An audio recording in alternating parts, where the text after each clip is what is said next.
Have you ever wished Planet Zoo was a little bit more maniacal? Based in the cult classic universe of Mars Attacks is the brand new Mars Attracts. No, it's not a dating app for Martians. This brand new park management simulator is a perfect blend of bizarre while being a deep and fun strategic management. But is it all it's hyped up to be?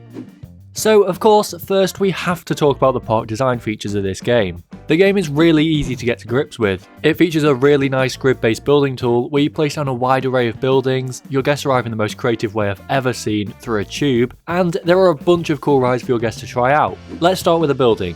The game has what I'd describe as a City Skylines-esque approach. When you place down buildings, there's a super cool animation of robots appearing to construct your buildings for you, and that just adds a little bit of personality to the building tool that you simply wouldn't get if they were just plonked down in the Zoo Tycoon 3 sort of fashion. Sticking with the City Skylines theme, you need to generate power and water for your park.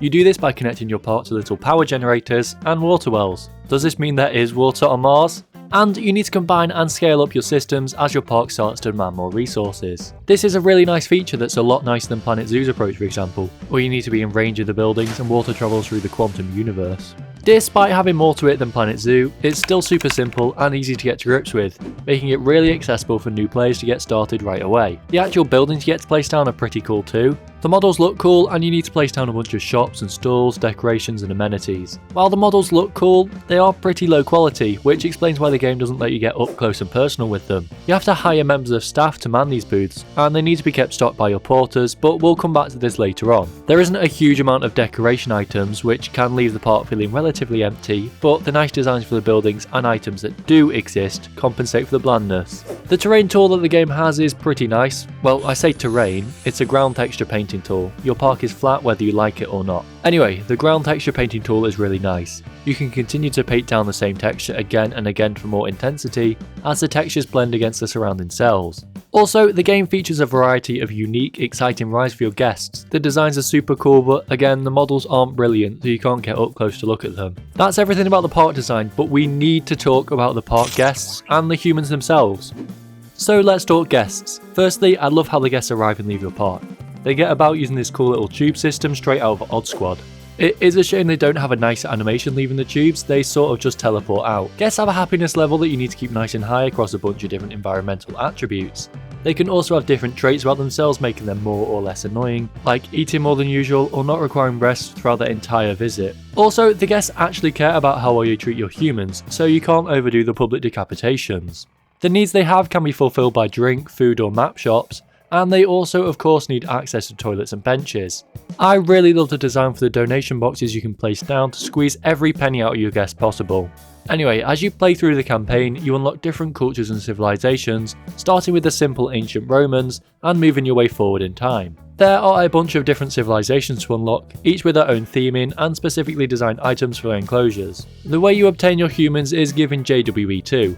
You send out teams for different types of expeditions, from simple abductions to full-scale planetary invasions, which can bring back a ship full of humans or decorations for their enclosures to make them feel more at home in their tiny little boxes. Like the guests, the humans can have personality traits to make them more or less annoying. When you have your humans, you can perform a bunch of different experiments on them to earn science points, which can earn you research points, which we'll talk about in a sec, and the whole experiment animations are really smooth. They can be a bit funky, like not holding the humans properly, but when you're so zoomed out, it's not noticeable. So what's the management like in Mars Attracts? Well, the finance menu's pretty cool. You can take out loans to sort out the debt you have inevitably amounted, and with research you can increase the limit to get more debt, which will allow you to get into more debt, and of course get into more debt. From this menu you can also adjust the park entry pricing, prices for attractions, and how much all of your shop items cost. The game also has a marketing section which says coming soon, so that's fun. The staff system's pretty cool. You need attendants for your shops, janitors to keep everything maintained and clean, security to sort out your humans when they get out, kept in your security centres, scientists to run experiments and man the observation posts, and finally porters to transport goods across your park, keeping everything running. Back to the scientists for a second. Some experiments require higher numbers of assigned scientists to observation posts to be run, which is pretty cool. Each of your staff can have up to 2 traits. These, like the guests and humans, can have different traits that can make them more or less attractive to employ. For example, they could double the cost of your experiments when they're assigned, or increase a building's beauty. If you run out of candidates that won't ruin your park, it costs 10,000 insert currency here, so you need to think wisely about who you hire. Moving on, you can see all about your guests, staff, and humans in the characters menu. Not a great name, but I don't think I could have come up with better. This gives you a really nice overall look at the types of guests in your park, their preferences, and how satisfied they are with your park. This also gives you current and lifetime stats on your guest count, which is cool. You can also click on your individual guests to survey them from the sky. Moving on again, the aptly named Park Management menu shows you basically everything we've spoken about so far in one place, along with a few other details like your daily research and the number of rides in your park.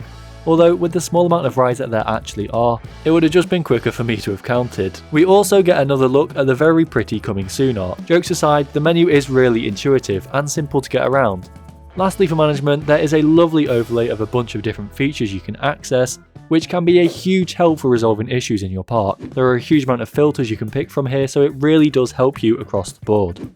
Visuals! What's the point in having a game at all if it doesn't look good? Luckily, this game does. Brushing past the poor quality models, the game is really pretty. First of all, the game maps are designed really nicely. Despite being on Mars, the areas are actually really lovely and full of decor. Also, the menu is really nicely designed. From the icons to the typography, the developers definitely nailed it with this aspect of the game. The menus are really intuitive and simple to get the hang of. Personally, a favourite of mine has to be the giant red box surrounding buildings that require staffing or restocks of resources. What's more, the camera movement is really smooth, and the building animations when you place down new objects are really great. On to the general atmosphere. Unfortunately, this game doesn't have one. Do you get it? Because it's on Mars. The game has really nice sound effects, and the whole environment you play in is really nice. The tutorial is great and really helpful, and the similarities between the game and the film are really nice to see. Or should I say ack. I'll stop with the jokes, I'm sorry. I won't lie and say the game doesn't make me feel a little bit uncomfortable what with the humans in enclosures, but you can't deny that it's a really well made and fun game to play. I had a really great time playing it, and I couldn't recommend it more for fans of the Planet games, JWE, Roller Coaster Tycoon and other management games. What's so great about Mars Attacks is how easily you can pick up the game and controls with little to no experience of Tycoon games. Everything is so intuitive. And I know it's called Mars Attacks, but it is not a dating game for aliens. To see some true Mars attraction, you should click on the logo on the main menu. Overall, this is a great game. We had 5 categories, let's see how my final verdict is. In park design, I'd have to give the game an 8 out of 10. The tools are so easy to get to grips with, but unfortunately the models just aren't 100%, so I couldn't go any higher. In guests and humans, I'd rate the game 7 out of 10 thanks to the depth. Management would take another 8 out of 10 for its both depth and simplicity, and visuals would take a 7. Lastly, I'd rate the general atmosphere a 7 out of 10. Overall, Mars Attacks is great with an average score of 7.5 out of 10. I'd highly recommend you give it a go. I'd also like to say a huge thank you to the developers for the game key. If you enjoyed this video, leave a like and subscribe, and I'll see you in the next one. Bye!